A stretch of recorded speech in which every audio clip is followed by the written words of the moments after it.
l'origine du diabète de type 2 se trouverait dans le foie. Une protéine du foie, qui augmente en cas d'obésité, serait responsable de l'apparition de la maladie. Les liens entre l'obésité et le développement du diabète de type 2 sont connus et vérifiés. Mais les mécanismes cellulaires et moléculaires qui agissent dans ce processus restent encore mal compris. C'est pourquoi, des chercheurs de l'Université de Genève, UNIGE, en Suisse, se sont concentrés sur le développement de l'insulinorésistance et les cellules adipeuses.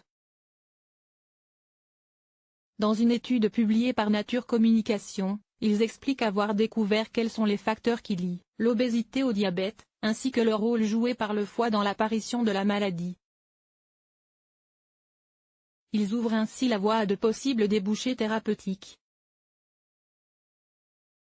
L'équipe a analysé la façon dont la protéine PTPR, dont la présence augmente en cas d'obésité, agit sur les récepteurs de l'insuline. Nous avons d'abord examiné plusieurs groupes de patients qui ont mis en évidence une teneur élevée en PTPR dans le foie en cas d'inflammation, un effet qui pourrait affecter directement les récepteurs de l'insuline en inhibant leur action, indique Roberto Copari, coordinateur du Centre du diabète de la Faculté de médecine de l'UNIGE.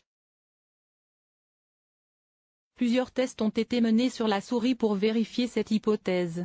Une meilleure prise en charge. Les souris totalement dépourvues de PTPR, nourries avec un régime hypercalorique, sont bien devenues obèses.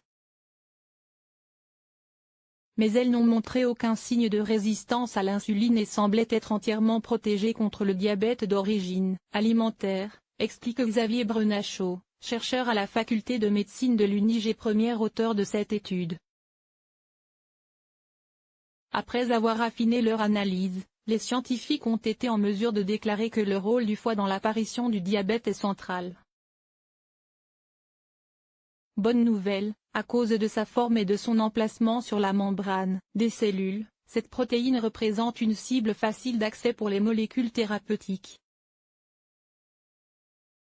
Nous espérons que nos résultats se traduiront à leur tour par des progrès cliniques et contribueront ainsi à une meilleure prise en charge du diabète de type 2, une maladie qui touche aujourd'hui une adulte sur 11 dans le monde, soit 422 millions de personnes, conclut Roberto Copari.